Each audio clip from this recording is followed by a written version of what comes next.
Franck Ferrand sur Europe 1, au cœur de l'histoire. En ces temps de crise, on a souvent tendance à oublier que dans le passé, la France a connu des moments aussi durs et peut-être davantage que l'époque actuelle. Heureusement, Franck Ferrand est là pour nous le rappeler. Bonjour Franck. Bonjour Julia, bonjour à tous. 1356, 1420, 1525, 1649, 1712, 1792, 1870, 1940, les dates noires ne manquent pas dans l'histoire de France. Aujourd'hui, j'aimerais m'attarder un peu sur celle de 1712, à l'occasion de la parution dans la collection Portrait chez Belin d'une jolie biographie de Fadi El Hadj sur le maréchal de Villars, véritable sauveur du royaume en ce moment difficile. Alors le maréchal de Villars est ce chef de guerre qui à 2 reprises a sauvé la France de Louis XIV d'une invasion ennemie. Oui, grâce à la bataille de Malplaquet, qui n'est pas tout à fait une victoire, mais qui a contenu l'ennemi en 1709, et puis à la victoire, grande victoire de Denain en 1712. C'est la période de 3 ans comprise entre ces 2 batailles que je vous propose d'ailleurs de revivre en compagnie du biographe de Villars, donc, et de notre ami Jean-Christian Petit-Fils. Nous allons traîner nos guêtres sur les champs de bataille du grand siècle, mais aussi et peut-être surtout, disons-le, sous les dorures de Versailles et de Marly.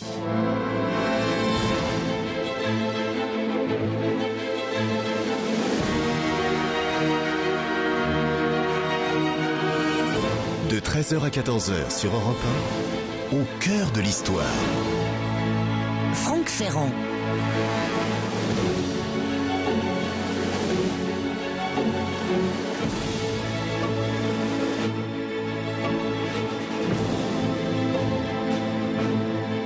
On parle souvent du grand hiver de 1709. On met un Y souvent à hiver. Vous savez, hiver rigoureux et meurtrier, si rigoureux qu'à Versailles même, le vin, dit-on, gelait dans les carafes. Mais on oublie souvent d'ajouter qu'il n'a été que le prologue d'une année terriblement difficile pour des raisons stratégiques et diplomatiques. On est alors 8 ans après l'acceptation par Louis XIV de la couronne d'Espagne pour son petit-fils. Son petit-fils qui règne donc maintenant à Madrid sous le nom de Philippe V. L'Europe presque entière s'est coalisée contre Versailles et Madrid. On va appeler ça la guerre de succession d'Espagne. Les envoyés du vieux Louis XIV mènent à La Haye, enfin à Gertruydenberg exactement, des négociations de paix. Mais en dépit de la bonne volonté de la France, les alliés, tous ces alliés contre elle, ne font que relever sans cesse leurs conditions. Et voilà le grand roi. Alors qu'il a promis aux Français un traité de paix, le voilà obligé à continuer la guerre. Pour s'en expliquer, il va faire ce qu'aucun roi n'avait jamais fait avant lui. Il va s'adresser directement aux Français à travers une lettre qu'il a rédigée lui-même et qu'on va faire lire dans toutes les paroisses du royaume et sur la plupart des places publiques. Oyez, oyez, bonnes gens, c'est le 12 juin 1709. Le grand historien François Bluch, dans un clin d'œil, a d'ailleurs appelé cette adresse de Louis XIV à ces sujets « l'appel du 12 juin ». Voici ce que dit le roi. L'espérance d'une paix prochaine était si généralement répandue dans mon royaume que je crois devoir à la fidélité que mes peuples m'ont témoignée pendant le cours de mon règne la consolation de les informer des raisons qui empêchent encore qu'ils ne jouissent du repos que j'avais dessein de leur procurer. Louis XIV s'explique en vérité très simplement. J'avais accepté, dit-il, pour rétablir la paix, des conditions bien opposées à la sûreté de mes provinces frontières. Mais plus j'ai témoigné de facilité et d'envie de dissiper les ombrages que mes ennemis affectent de conserver de ma puissance, plus ils ont multiplié leurs prétentions. Et Louis XIV en appelle vraiment au sentiment des Français. Je passe, dit-il, sous silence les insinuations qu'ils m'ont faites de joindre mes forces à celles de la Ligue et de contraindre le roi d'Espagne, mon petit-fils, à descendre du trône. Et il dit, il est contre l'humanité d'imaginer qu'ils aient seulement eu l'idée de m'engager à former contre une pareille alliance. Et cette lettre de Louis XIV se termine par un paragraphe très célèbre, une sorte de morceau d'anthologie. Aussi, dit le roi, quoique ma tendresse pour mes peuples ne soit pas moins vive que celle que j'ai pour mes propres enfants, quoique je partage tous les maux que la guerre fait souffrir à des sujets aussi fidèles, et que j'ai fait voir à toute l'Europe que je désirais sincèrement les faire jouir de la paix, je suis persuadé qu'ils s'opposeraient eux-mêmes à la recevoir à des conditions aussi également contraires à la justice et à l'honneur du nom français.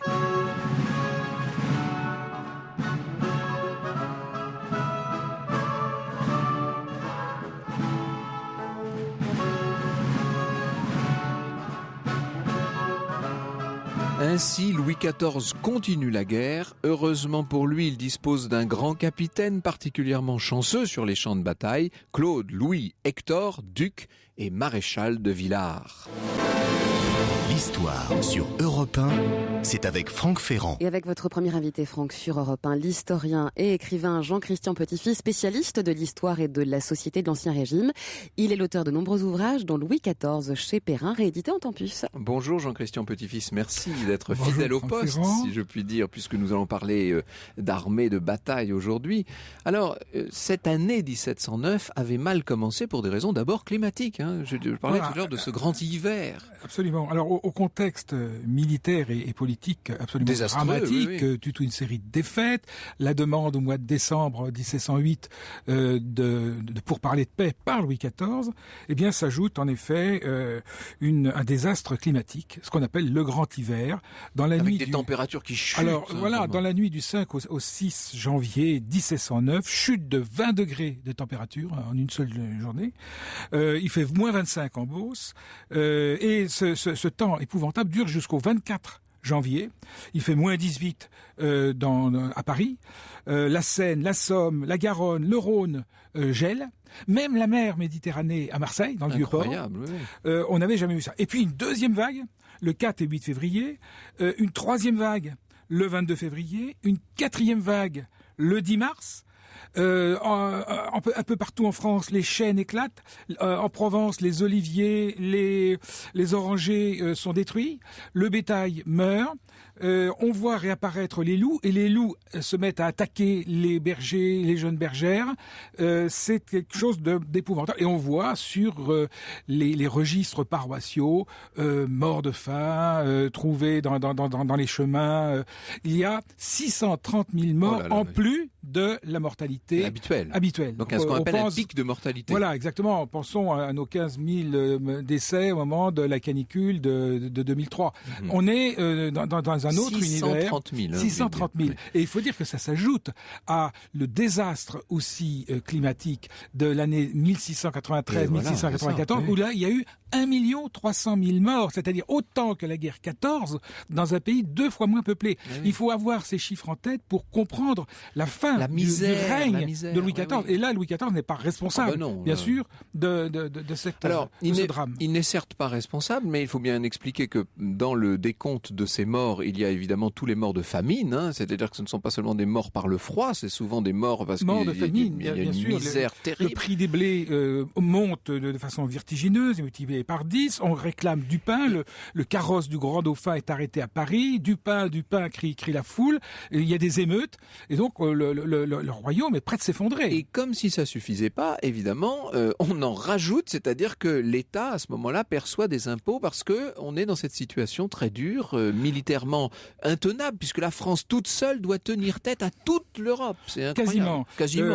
Donc, les contrôleurs généraux des finances, Chamillard, puis Desmarais, évidemment, sont au nid. On a ajouté... Ce ne sont pas des très grands ministres, en même temps. Enfin, en tout cas, Chamillard. Chamillard, non. C'est un joueur de billard, comme dit Saint-Simon. On a ajouté 2 impôts. La capitation, qui est déjà un impôt assez ancien, qui date des années 90, et puis le 10e. Mais l'argent ne rentre pas dans les caisses. Donc, c'est très, très difficile. Là, ces impôts sont, alors, on ne peut même plus dire impopulaires à ce niveau-là. C'est-à-dire qu'ils sont vécus comme un véritable scandale. Il y a un rejet complet oui.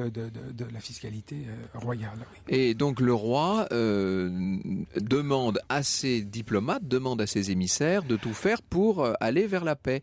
Or, il n'est pas question de paix. C'est-à-dire que les alliés, eux, sont les coalisés, eux, poussent en avant leur pion, voyant la faiblesse du roi. Le roi qui est prêt à abandonner Strasbourg, qui est prêt à abandonner Lille, même toutes ses conquêtes, à revenir quasiment aux conquêtes, à la France de 1648, avec un parti défaitiste, animé en grande partie par Madame de Maintenon. Donc le roi est dans une situation très, très pénible aussi à la cour elle-même. C'est ennuyeux que le parti défaitiste soit animé par Madame de Maintenon, parce que comme elle est la femme morganatique du roi, évidemment, il vit dans sa compagnie permanente. On ne peut pas dire que ça donne tellement le moral, forcément. Exactement. Et pour expliquer ce qui se passe, tout est né, en tout cas pour ce qui est de cette situation politique désastreuse, tout est né de l'acceptation par Louis XIV du testament de Charles II d'Espagne pour son petit-fils le duc d'Anjou. Pourquoi est-ce que Louis XIV a dit oui à ce testament espagnol ? C'est ce que nous allons voir dans un instant. au cœur de l'histoire. Et Franck, vous nous ramenez 3 siècles en arrière aujourd'hui sur Europe 1 jusqu'en 1712, en un moment où la France était au bord du précipice. Oui, ces années difficiles, 1709, 10, 11, 12, on ne sait pas si les Alliés, si cette Europe coalisée ne va pas tout simplement envahir la France et s'ouvrir une voie vers Paris, vers la capitale. Il a même été question à un moment d'envoyer le roi à Chambord, sur la Loire, pour être un peu, pour mettre à l'abri le gouvernement. Donc c'est extrêmement grave ce qui se passe. Alors, pourquoi toute cette Europe s'est-elle coalisée contre la France? Elle a peur d'un axe Paris-Madrid, en fait, Versailles-Madrid. Il y a eu l'acceptation de la succession d'Espagne, du testament de Charles II, au profit du duc d'Anjou. Il faut expliquer que Charles II, fin des Habsbourg, n'a plus d'héritiers. Voilà. Et évidemment, il y a 2 héritiers principaux, c'est le duc d'Anjou, et puis c'est Charles, le fils de Léopold, l'empereur. Il y avait eu un certain nombre de traités de partage secrets entre l'Angleterre, les Provinces-Unies, la France, et la Hollande, les Provinces-Unies, c'est la Hollande, et puis bien sûr l'empereur. Louis XIV hésite, il y a de grandes discussions au moment de l'acceptation. Finalement, il accepte. Je pense qu'il n'y avait pas d'autre solution, parce qu'il est persuadé que de toute façon c'est la guerre, l'empereur ne veut la guerre. Bon. Cela dit, au bout de quelques temps, l'Angleterre et la Hollande acceptent de reconnaître Philippe V. Malheureusement, Louis XIV commet un certain nombre d'erreurs. La première, c'est de réserver sa propre succession, en cas de nécessité, à Philippe V, qui fait que les 2 couronnes vont se trouver unies. La seconde, c'est d'occuper ce qu'on appelle les places de la barrière, donc dans la Belgique actuelle, des places qui avaient été fortifiées par les Espagnols, et là, à nouveau, on renforce les défenses. Donc, la France se comporte en pays conquis, et d'ailleurs, même considère que l'Espagne est un protectorat. Les flottes françaises et espagnoles croisent en Amérique du Sud. La France est chez elle, dans l'Empire espagnol. Alors là, c'est quelque chose d'inadmissible, bien entendu, pour l'Angleterre. Donc la guerre va se profiler en 1702, à la suite de la Grande Alliance de la Haye, Grande-Bretagne, Hollande, Prusse et empereur. C'est la guerre qui se déclare. Et là, toute une série de défaites qui vont parce qu'il faut dire qu'en face, on a quand même, si je puis dire, pour parler donc des armées françaises, on a des généraux coalisés extrêmement brillants. Il y a le duc de Marlborough, le fameux Marlborough s'en va en guerre, qui évidemment, qui est de la famille Churchill. Et puis il y a le prince Eugène de Savoie. Eugène de Savoie, qui est un génie militaire. Donc 2 génies militaires contre la France. Et nous, on n'a pas de génie. Face à des généraux assez médiocres comme Marsin, Tallard, Villeroy. Villeroy qui sera gouverneur de Louis XV plus tard. Voilà. Donc défaite. Il y a eu quelques succès sans doute. Enfin, défaite. Blenheim. Eustadt en 1704, Turin en 1706, Ramillies en 1706, Ramillies, c'était sévère. En 1708, Audenarde. Audenarde, c'est le duc de Bourgogne et le duc de Vendôme qui ne s'entendent pas, qui se disputent, alors qu'ils sont censés défendre la France. Il y a des querelles épouvantables entre eux. La chute de Lille en décembre 1708. C'est pas rien, parce que perdre Lille, c'est perdre toute la Flandre, en fait. C'est gravissime. Absolument. Et alors, il y avait 2 lignes de ce qu'on appelait la ceinture de fer, 2 lignes de fortification, un peu la ligne Maginot de Louis XIV. Et on va voir en 1711 ces 2 lignes quasiment enfoncées. Et en 1712, la route de Paris va être ouverte avec la chute de Landrecies qu'on attend. Alors, c'est-à-dire qu'il y a cette dernière et ultime place de Landrecies, on va y venir dans un instant, qui tient encore, mais elle est encerclée, elle est assiégée par le prince Eugène, et on se dit que le jour où ça tombe... La route de Paris est ouverte, il n'y a plus de fortification entre Paris et Landrecies. Ça tombe après la mort de monsieur le frère du roi, du grand dauphin, et puis surtout du duc de Bourgogne, de sa femme, de leur fils, c'est-à-dire que on a l'impression qu'à ces désastres publics s'ajoutent pour le roi Louis XIV des désastres privés. On en avait parlé de toute cette série de morts dans sa famille. C'est vraiment une fin de règne noire. Et Louis XIV, qui croit beaucoup en la providence divine, se sent sanctionné. Alors, par Dieu. on a vu qu'en 1709, le 12 juin, il avait lancé cet appel à la population. On s'en est un peu... Alors, pendant un certain temps, il y a eu un sursaut, en quelque sorte, et puis les choses recommencent à tourner Il y a très eu un mal. coup d'arrêt à Malplaquet. Vous savez, le maréchal Foch comparait à la bataille de Malplaquet à la première bataille de la Marne. Hein, c'est ça. Et donc, c'est une bonne comparaison. On a arrêté, mais c'était pas suffisant, parce que les mois suivants, à nouveau, les troupes anglaises et germaniques continue de progresser. progresser. Alors, il y a un chef de guerre qui, à Malplaquet, a été blessé et va se trouver être fait duc et pair de France. C'est justement Louis-Hector de Villars. Alors ça, c'est un personnage qui arrive un petit peu comme... est-ce qu'on peut dire qu'il est l'homme providentiel de Louis XIV et de Madame de Maintenon ?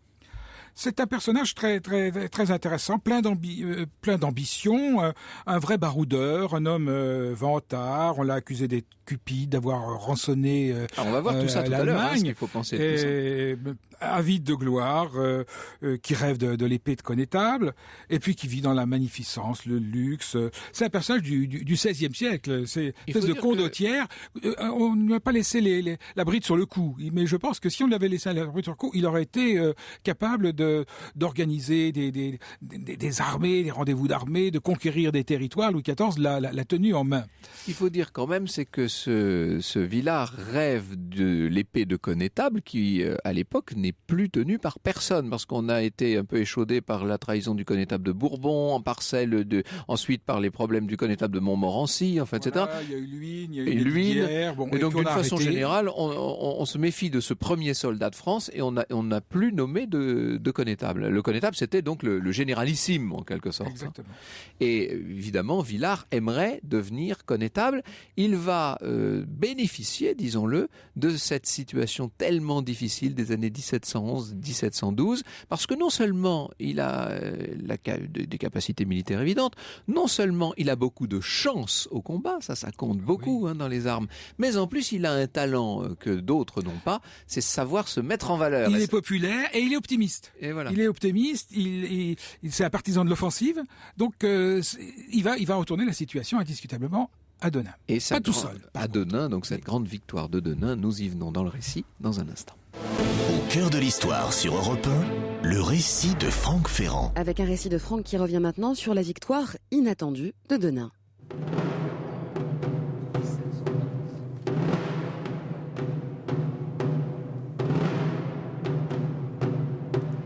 Au printemps 1712, le nord du royaume est déjà sous le contrôle des armées coalisées. Les troupes françaises tiennent le Quesnoy et l'Andrecy. Et puis, ça c'est ce qui... Alors le Quesnoy et l'Andrecy c'est très important parce que c'est ce qui ferme la vallée de la Sambre et donc c'est ce qui protège le Val de l'Oise et la route de Paris. Mais le Quesnoy tombe le 5 juillet 1712 et dès le 17 juillet, les impériaux, comme on dit, c'est-à-dire les soldats ennemis, si vous voulez, commencent le siège de l'Andrecy.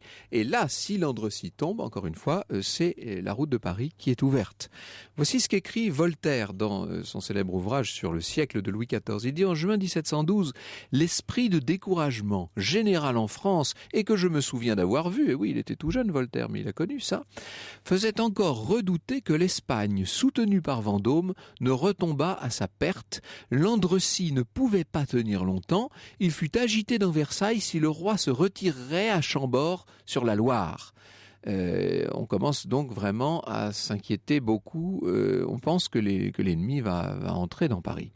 La seule armée française qui reste pour barrer la route à l'ennemi, c'est celle de Villars. Le 16 avril, Villars a vu Louis XIV. Il a eu de nombreux entretiens avec le roi, mais là il est à Marly. Il faut savoir que Louis XIV vit essentiellement à Marly à ce moment-là. Et donc Villars vient le rencontrer à Marly. Et dans ses mémoires, il raconte l'entretien. Voici ce qu'écrit le maréchal de Villars, c'est lui qui parle. Ce jour-là, la fermeté du monarque fit place à la sensibilité de l'homme. Le roi laissa échapper des larmes et me dit d'un ton pénétré qui m'attendrit « Vous voyez mon état, monsieur le maréchal. Il y a peu d'exemples de ce qui m'arrive et que l'on perde dans quelques semaines son petit-fils, sa petite-fille et leur fils, tous de très grande espérance et tendrement aimés. Dieu me punit, je l'ai bien mérité. J'en souffrirai moins dans l'autre monde. Mais suspendons mes douleurs sur les malheurs domestiques et voyons ce qui peut se faire pour prévenir ceux du royaume. La confiance que j'ai en vous est bien marquée puisque je vous remets les forces et le salut de l'État. Je connais votre zèle et la valeur de mes troupes, mais enfin la fortune peut vous être contraire. Eh bien, s'il arrivait ce malheur à l'armée que vous commandez, quel serait votre sentiment sur le parti que j'aurais à prendre pour ma personne ? Autrement dit, le roi demande est-ce qu'il doit rester à Versailles, enfin à Marly, ou est-ce qu'il doit partir ? À une question aussi grave et aussi importante, écrit le maréchal de Villars, je demeurai quelques moments dans le silence, sur quoi le roi reprit la parole et dit « Je ne suis pas étonné que vous ne répondiez pas bien promptement, mais en attendant que vous me disiez votre pensée, je vous apprendrai la mienne. » Votre Majesté, répondis-je, me soulagera beaucoup. La matière demande de la délibération et il n'est pas étonnant que l'on demande permission d'y rêver. Eh bien, reprit le roi, voici ce que je pense. Vous me direz après votre sentiment. Je sais les raisonnements des courtisans, presque tous veulent que je me retire à Blois et que je n'attende pas que l'armée ennemie s'approche de Paris, ce qui serait possible si la mienne était battue. Pour moi, je sais que des armées aussi considérables ne sont jamais assez défaites pour que la plus grande partie de la mienne ne puisse se retirer sur la Somme. Je connais cette rivière, elle est très difficile à passer, il y a des places qu'on peut rendre bonnes. Je compterai aller à Péronne ou à Saint-Quentin, y ramasser tout ce que j'aurai de troupes, faire un dernier effort avec vous et périr ensemble ou sauver l'État, car je ne consentirai jamais à laisser approcher l'ennemi de ma capitale. Voilà comment je raisonne. Dites-moi à présent votre avis. Et là, effectivement, Villars aura beau jeu d'approuver la position du roi. Ce qu'il faut dire, c'est que sur place, en Flandre, le prince Eugène a établi un dépôt à Marchienne et que depuis cette base, il a conçu toute une voie, il a aménagé tout un chemin fortifié qui mène au camp de Denain et qui permet au convoi de circuler à l'abri de la garnison française. La garnison française, à ce moment-là, est à Valenciennes. C'est Gérard Lesage qui a très bien expliqué tout ça dans un livre sur Denain. Dans le camp du prince Eugène, écrit Gérard Lesage, on appelle la suite des chemins fortifiés par le prince Eugène le chemin de Paris. C'est vous dire si on est convaincu que la victoire est annoncée. Les lignes du prince Eugène s'étendent en vérité sur 60 km, ce qui est extrêmement vaste, c'est trop en vérité. Et là, Villars va profiter de cette situation.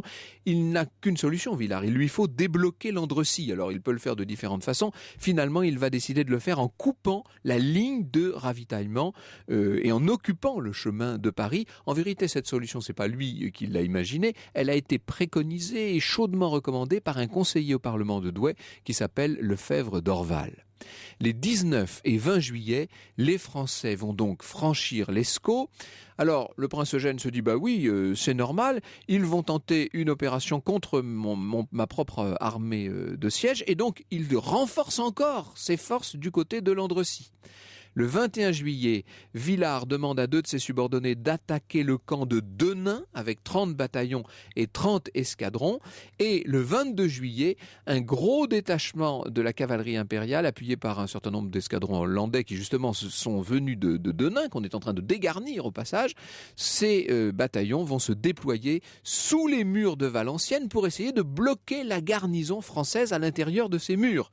Le 23 juillet au matin, la décision de Villars est prise. Il ne va pas attaquer l'Andrecy, alors que Eugène, lui, est convaincu que c'est ce que va faire Villars. En vérité, les Français attaqueront sur l'Escaut le lendemain à l'aube. Seulement pour ça, il faut déplacer toute l'armée. C'est une manœuvre qu'il faut en plus faire non seulement de nuit, mais dans le plus grand silence. C'est un véritable exploit que vont accomplir les hommes de Villars.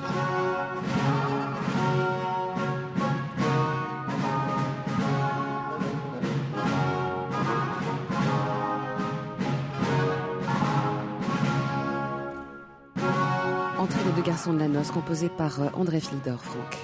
Imaginez un peu, sur 40 km, ce trajet des Français dans la nuit du 23 au 24 juillet 1712. Les voilà qui sont partis vers la vallée de l'Escaut. Alors on a mis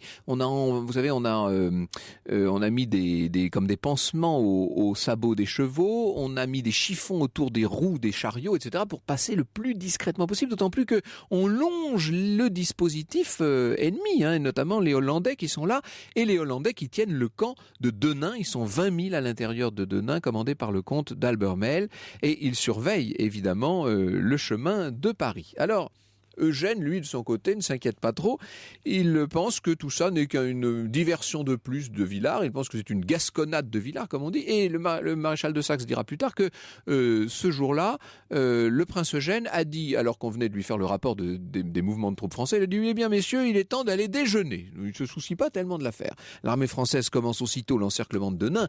Et sur les coups de midi, le maréchal de Villars le prince Eugène se rend compte de ce qui est en train de se passer. Seulement cette fois, il est trop tard. Et à 1h de l'après-midi, les Français prennent l'offensive. En 20 minutes, ils ont franchi le fossé, ils atteignent le parapet, la palissade ne peut pas vraiment résister, c'est la panique du côté des Hollandais et Albermesle va bientôt se rendre. À ce moment-là, on se dit que les impériaux vont voler au secours des Hollandais. Mais oui, mais il y a le prince de Tingry qui, pour la France, les attend à côté du seul pont qu'ils peuvent franchir, qui est le pont de Prouvy. Et au moment où il ne pourra plus contenir les assauts des impériaux, eh bien, Tingry va faire sauter le pont et l'on peut dire dès lors que la bataille de Denain est terminée et qu'elle est gagnée pour la France. Alors, le grand mémorialiste, le duc de Saint-Simon, qui déteste Villars, insiste sur l'hésitation du maréchal et sur le rôle décisif de Montesquieu dans toute cette affaire. Il lui dépêchera ordre sur ordre de s'arrêter, écrit Saint-Simon. Il dit que Villars empêche Montesquieu d'intervenir, de ne point attaquer, de l'attendre, le tout sans se hâter le moins du monde, parce qu'il ne voulait point de combat. Son confrère, donc Montesquieu, lui renvoya ses aides de camp, lui manda que le vin était tiré et qu'il fallait le boire, et poussa si bien ses attaques qu'il emporta les retranchements, entra dans Denain, s'y rendit le maître de toute l'artillerie et des magasins, tua beaucoup de monde, en fit noyer quantité qui tâchait de se sauver, et se mit en posture de s'y bien maintenir, s'il prenait envie au prince Eugène de l'y attaquer. Et Saint-Simon, qui est décidément très favorable à Montesquieu, ajoute « Montesquieu eut le sens d'être sage et modeste, de laisser faire le matamor à Villars, qui se fit moquer de soi, de respecter la protection ouverte de Madame de Maintenon, donc protection pour Villars, et de se contenter de la gloire à laquelle personne ne se méprit. Ce fut à Fontainebleau un débordement de joie dont le roi fut si flatté qu'il en remercia les courtisans pour la première fois. Pour Louis XIV, il n'y a aucun doute, il doit son salut à Villars. Aux yeux de Saint-Simon, vous avez bien compris que Villars s'arrogerait plutôt les lauriers dus à Montesquieu. Qu'en a-t-il été au juste? Et puis d'abord, qui était-il ce monsieur de Villars? C'est ce que nous allons voir maintenant. Franck Ferrand sur Europe 1. Et nous sommes toujours en compagnie sur Europe 1 de l'historien Jean-Christian Petit-Fils. Et Fadi El Hadj nous a rejoint. Il est l'auteur du livre Le Maréchal de Villars, l'infatigable bonheur, dans la collection Portraits de Belin. L'infatigable bonheur, sous-titre de cet ouvrage, et justement, c'est une expression de Saint-Simon qui n'était, le moins qu'on puisse dire, c'est qu'il n'était pas l'ami de Villars, loin de là. Alors, Fadi El Hadj, on va revenir, si vous voulez bien, sur la vie de Louis-Hector de Villars, mais avant ça, j'aimerais qu'on précise tout de suite les raisons de la faveur incroyable dont il jouit à Versailles et Marly, et notamment dont il jouit auprès de Madame de Maintenon, qui, disons-le, fait un peu la pluie et le beau temps dans l'ombre de ce Louis XIV vieillissant. Il ne faut pas oublier que Monsieur de Villars est le fils de Monsieur de Villars, si je puis dire. Oui, d'une certaine manière. C'est-à-dire que le maréchal de Villars donc était le fils de Pierre de Villars, qui était vraiment un personnage à la cour. Il avait le surnom de Orondates, qui est un personnage d'un roman de Madame de Scudéry. Et donc Orondates, donc Pierre de Villars, avait connu la veuve Scarron quand elle était dans la gêne. C'est connu au sens biblique du mot, hein. Bien sûr, il n'y a pas eu de liaison. Il n'y a pas eu de liaison? Non. Ah bon, en tout cas, ils étaient proches, ils s'aimaient beaucoup. Oui, mais ça n'allait pas jusque-là. Alors en tout cas, Madame de Maintenon aimait beaucoup cette famille. Elle a pris très vite le jeune Villars sous son aile, qu'elle en a quelque connu sorte. dans son enfance. Et elle l'a constamment vanté auprès de Louis XIV, ce qui s'est allié, Jean-Christian Petit-Fils, de façon merveilleuse avec le tempérament même d'un Villars qui était très prompt à se faire valoir en personne. Il était doué pour ça. Ah oui, c'est un personnage, comme on disait tout à l'heure, qui est très intrigant, ambitieux, dévoré d'ambition, ne pensant qu'à accumuler les titres. Il est prince de Martigues, il est vicomte de Melun, parce qu'il achète la propriété de Vaux, la propriété de Nicolas Fouquet. Oui. 500 000 livres, c'est une bouchée de pain, alors que Fouquet a dépensé 4 millions dans ce château. Il faut toujours plus. Et il a non seulement ce magnifique et célèbre château de Vaux, qu'on appelle nous maintenant Vaux-le-Vicomte, mais il possède aussi un sublime hôtel à Paris. Paris, l'hôtel de Villars, qui est extraordinaire. Donc en fait, il mène très grand train, si je puis dire. Alors, d'où vient-il ce Villars? Vous nous avez dit qu'il était le fils de Pierre de Villars. Il ne s'étend pas dans ses propres mémoires, il ne s'étend pas vraiment sur sa jeunesse. Alors, il ne s'étend pas vraiment dans sa jeunesse, mais par contre, comme aussi il aime beaucoup affabuler, il a beaucoup raconté d'histoires fausses sur sa généalogie. Il s'est présenté comme un grand descendant d'une grande famille qui remonte à l'époque médiévale, alors que finalement, sa famille n'a été anoblie qu'en 1586. Oui, c'est récent, tout ça. C'est de la noblesse de fraîche date. Ils sont donc originaires, vous dites, du Lyonnais. Il a un sens incontestable de la stratégie quand même. Il a une vision sur le champ de bataille, ce jeune Villars. Alors, il faut voir un peu les époques. C'est-à-dire qu'au début, c'était vraiment un jeune homme très téméraire, mais tellement téméraire que pour des coups d'éclat... Tuer les chevaux sous lui. C'était parfait, mais pour commander une armée, ce n'était pas quelque chose de positif, ce qui explique en partie la lenteur dans son avancement jusqu'à l'âge de 35 ans. Alors lui, il est convaincu que s'il ne grimpe pas plus vite les échelons, c'est parce qu'il a un ennemi en la personne du très puissant ministre Louvois à l'époque. Il prend Louvois en grippe, vraiment. Voilà, c'est-à-dire que Louvois, bien sûr, avait des mésententes avec beaucoup de monde. Oui. C'est le cas de le dire. Et donc, le père de Villars avait une mésentente avec Louvois, si bien que Louis-Hector, quand il veut souligner l'animosité de Louvois envers son père, évoque dans ses mémoires des promotions que son père aurait dû avoir, mais quand on voit les véritables dates au niveau de la chronologie, on voit bien que Villars truque la chronologie pour montrer que son père était victime de Louvois, et il applique la même chose pour son propre compte, alors que finalement c'est surtout la témérité qui a fait qu'il était mis à l'écart. Mais quand même, il y a eu l'émergence de Madame de Maintenon, et là, il y a eu quand même un véritable décollage. Ah oui, avec Madame de Maintenon, d'un seul coup, sa carrière prend un autre tour. Ah, tout à fait. Et on disait tout à l'heure qu'il était doué pour se mettre en valeur. Est-ce qu'on pourrait pas dire quasiment qu'il avait un vrai sens de la communication, en fait? Complètement. D'ailleurs, c'est de cette manière qu'il a pu finalement devenir maréchal de France. Parce que, alors, Villars a raconté une fable disant que les soldats, au moment de la bataille de Friedlingen en 1702, l'ont proclamé maréchal de France sur le champ de bataille. En fait, Voltaire, dans le siècle de Louis XIV, a repris cette histoire des mémoires manuscrits de Villars. Et donc, c'est Voltaire qui a véhiculé l'histoire. Une fois de plus, c'est encore une légende véhiculée par Voltaire. Complètement, mais qui a fait autorité après. Et donc, Villars, quand il avait remporté donc ce petit combat, qui n'était vraiment pas un grand combat, il envoie des missives à la cour. Et alors, après, progressivement, il y a d'autres avis qui viennent, disant qu'il y avait de lourdes pertes, que c'était une bataille qui n'était pas décisive. Mais Villars, il a conscience de ça, donc il fait une surenchère. Et à un moment, il envoie une lettre en disant... On est allé dans les villages alentours, et finalement, dans ces villages, on voit bien que le résultat de la bataille est plus grand qu'on ne le pensait, beaucoup de blessés, des prisonniers. Et donc, quand on voit l'arrivée de cette lettre à la cour, le lendemain, on envoie un messager avec une lettre au maréchal de Villars. Villars est promu.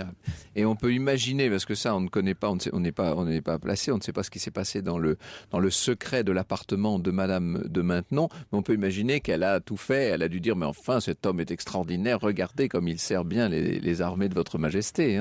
Disons qu'elle avait quand même une coterie, c'est vrai, elle avait ses champions, Boufflers et Villars, mais alors aussi on peut dire que lui-même, Villars, avait su s'appuyer sur de bons partis, et Madame de Maintenon, bien sûr, s'est toujours réfugiée vers elle quand il y avait un problème, ou alors quand il avait besoin de demander quelque chose au roi. Alors Friedlingen lui a valu d'être maréchal, et Malplaquet lui a valu d'être pair de France. Voilà, puisque en 1705, il avait été fait duc, quelque chose qu'il réclamait dès 1703. Il a dit « Pour me porter chance, je voudrais être fait duc ». Alors, on lui a dit de patienter quand même. Alors on l'a envoyé chez les Camisards et il disait j'ai établi la paix, de manière très bancale. Oui, il y aurait beaucoup à dire. Exactement. Oui. Donc il dit je veux être fait duc. Il dit faut patienter. Et ce n'est qu'après une campagne sur la Moselle, une campagne défensive où il a pris de bonnes dispositions, mais aussi il a profité du fait que Marlborough était sur un terrain où on pouvait peu s'alimenter. Les Anglais l'appelaient The Hungry Hill. Eh bien là il a été fait duc. Mais aussi on attendait qu'il achète une terre, donc Vaux-le-Vicomte. Et Malplaquet, donc il a été fait pair après Malplaquet. Il avait demandé d'abord, quand il a eu le commandement de l'armée de Flandre, en disant « ça va me porter chance ». Il écrit ça à Madame de Maintenon, « nommez-moi pair de France ». Et a dit « ne me demandez pas de faire une requête au roi qui sera refusée. Ne me donnez pas ce chagrin-là ». Et donc, il a été fait pair après la blessure de Malplaquet, où là aussi, il y a eu d'énormes polémiques, notamment avec ses lettres de pair de France, où il s'attribue toute la gloire en disant que s'il n'avait pas été blessé, la bataille aurait été gagnée, ce qui est tout à fait faux. Donc avec tout ce que vous nous dites là, j'imagine que la réponse à ma question de tout à l'heure va être assez pimentée. Est-ce que véritablement c'est bien le maréchal de Villars qui a gagné la bataille de Denain? Nous y venons dans un instant. Franck Ferrand sur Europe 1, au cœur de l'histoire.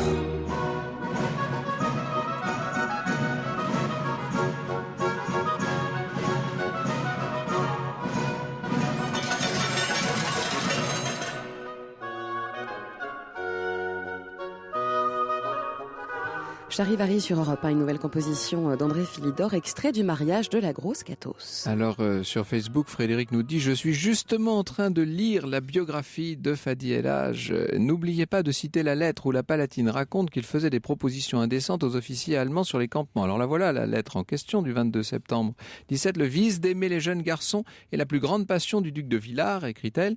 Le joli prince d'Esnard voulut une fois lui faire donner des coups de bâton parce qu'il lui avait fait une déclaration d'amour. » C'est vous qui citez ça, Fadi El Hadj? Oui, c'est vrai. J'avais cité cette phrase.